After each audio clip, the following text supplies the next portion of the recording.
Well, I got one thing done. I got the axle housing all fitted on here. First time I ever used a router in my life. I didn't have a guide for it or nothing. And I did it freehand, but I got the 1-inch square axle. It fits right in there exactly flush, and it's tight. Actually, I had to hammer it down to get it in there. So after this, tomorrow, I'll try to start cutting up the wood. Got the blueprints to make the tail, and I'll use the router. I got a trick with the on the cheeks, how I'm going to do the hole for the long rods. I'm going to be using the router for that, actually. There's a trick to it. I'll be going over that. But the axle's in there. I did the router. I did a square, about 1 1/8 inches square. That route's out in there. There's going to be axle bands, one on each side. Then axle straps. Then a center strap.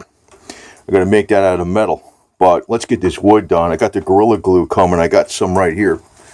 And I was working on my, what do you call it, HHO kit. I cleaned up that computer case.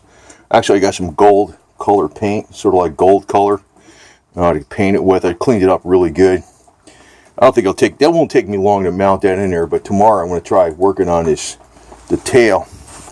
But if that tail comes out okay, well, we'll see. I got a feeling something's going to be a bitch on this. This wasn't too bad. I just did it by freehand, and I got a 4x6 on here because these are bigger wheels. Like the Mountain Howitzer's got 38-inch wheels, and they got the Prairie wheels, which are 42. These are 44, and they got a width of 38 inches, and I got a width of 44. So it's about 6 inches wider. Couple, diameter wise, it's not much taller. I mean, it's 42 to 44. It's an inch higher. But then again, with the wood, it might, well, no, it's about right. It's about right because it's only 4x6. Because I have the 6 going the long way this way. That's just pressure treated. This stuff, I'm hoping this comes out okay, and I'm glad I didn't get pressure treated because they didn't have any pressure treated with 2x8s, which are actually, I think, 1 3/4 by, or 1.5 by 7.5 dimensional. So if we put 4 of them together, that's 6 inches wide. It's not going to be, I got the blueprints, it's not going to be exactly perfect, but it's going to work. I don't know what, I never done this before. I just got to, this wasn't hard to do, this part. This part wasn't hard to do. I mean, it took me a couple hours screwing around with it to get it fitted just exactly right, but it wasn't hard to do. So I can it's press fitted in there with the hammer. Like I had to use that piece of wood and a sledgehammer. It just fits on there perfect, and it's flush on the bottom. So when I make the axle straps, I'll, and after they're fitted, this will be glued in there with the axle straps with Gorilla Glue. And after everything's fitted and we got the tail section, I just hope this comes out okay. But so far it's so good.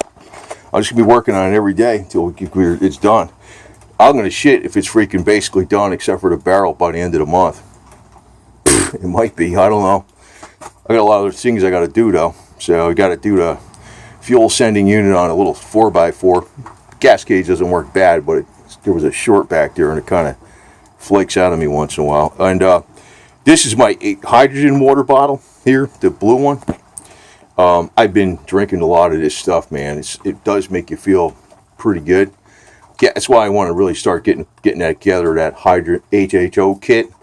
I'm going to use a lot of that shit. I heard it actually makes you go backwards in age, just about. I don't want to talk about that on a separate video, but the hydrogen in your body, I don't know how it's made exactly. It could be partly in the stomach, but we don't breathe in hydrogen. It's nitrogen that's in the air, 78%. The only way you're getting hydrogen is from water. So there must be an HHO process going on in the body. That's why hydrogen is so freaking good for you. And you can't overdo it. Whatever happens, what happens is the body just takes whatever hydrogen it needs, and the rest of it just goes right through it. It doesn't overdo it. And it works as an anti-radical thing, but it's not like some other anti-radicals, whatever you want to call them, anti-free radical. Because too much of stuff like that can be bad. But with hydrogen, it only works up to the point you need it, and only where you need it. This HHO, I mean, I knew about this a long time ago, and I concentrate too much on the vitamins and the minerals. But there's more to it with water. Hydrogen water is like freaking really great, but HHO water is even better. So, but there's a secondary reason I want to put together that HHO thing.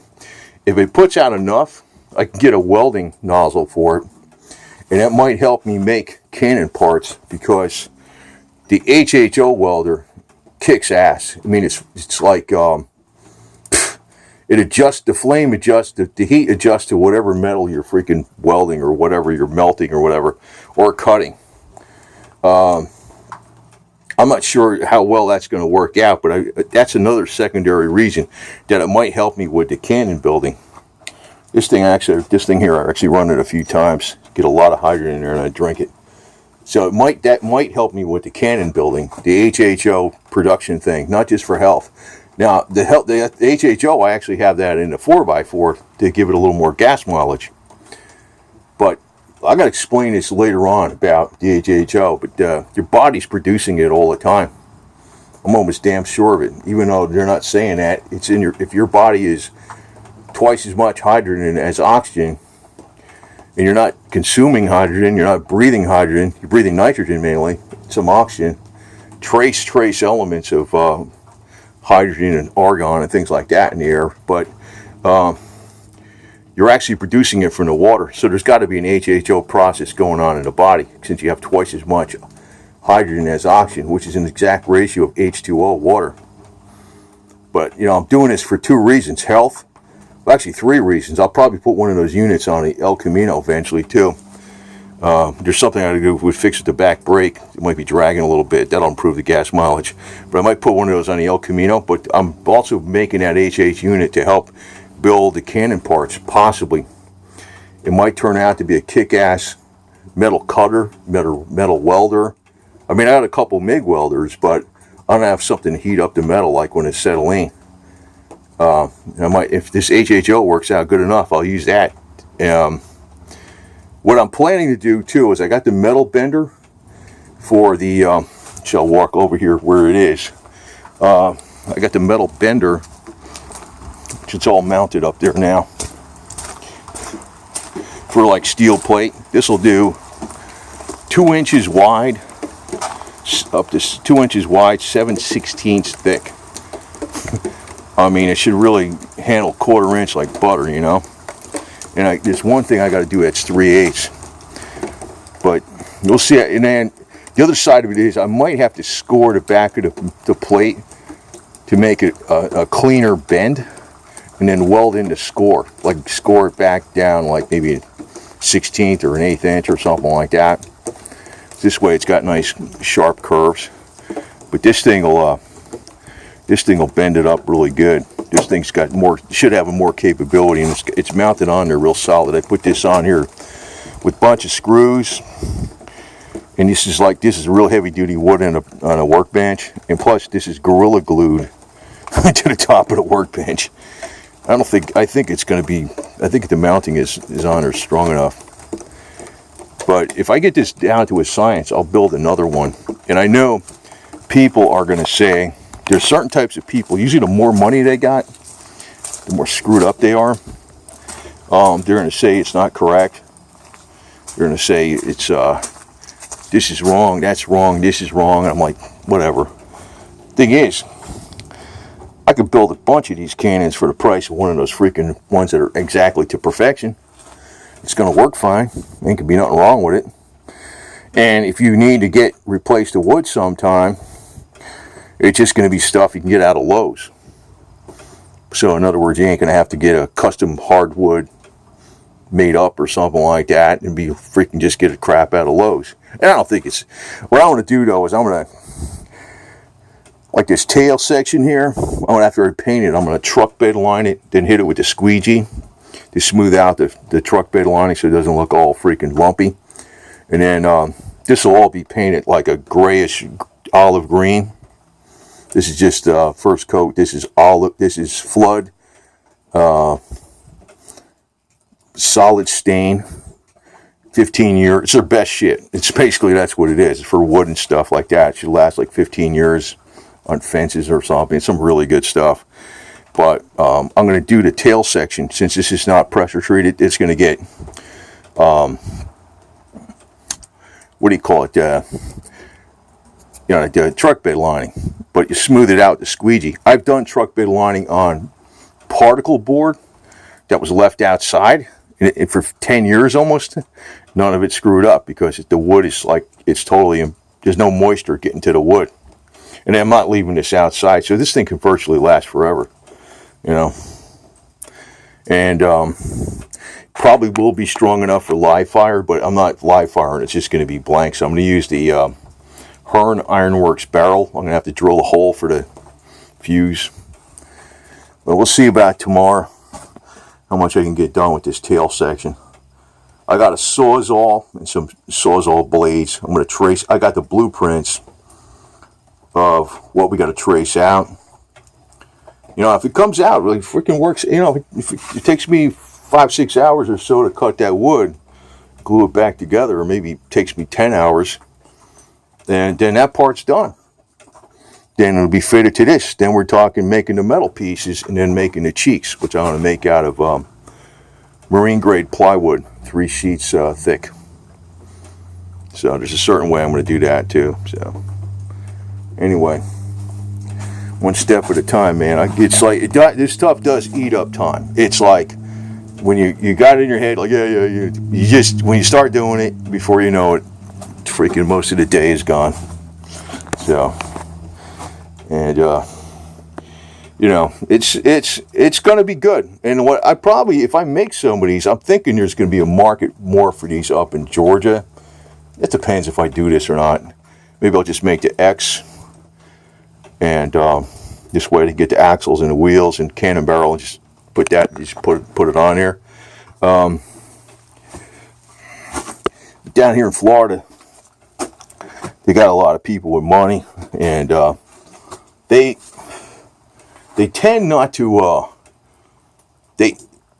they're stingy, man. Some of the people, either they broke or they're freaking stingy, and the more money they got, the stingier they are, and they will not buy something like this. That's just how they are. They live in the gated communities, and they, you know, if they buy a cannon, they're going to buy $20,000 one or more, right? They won't buy one. Like this one, I'm hoping to get done for about $3,000 with the barrel. That's freaking cheap as shit, man. And you know, I'll use it for freaking many years.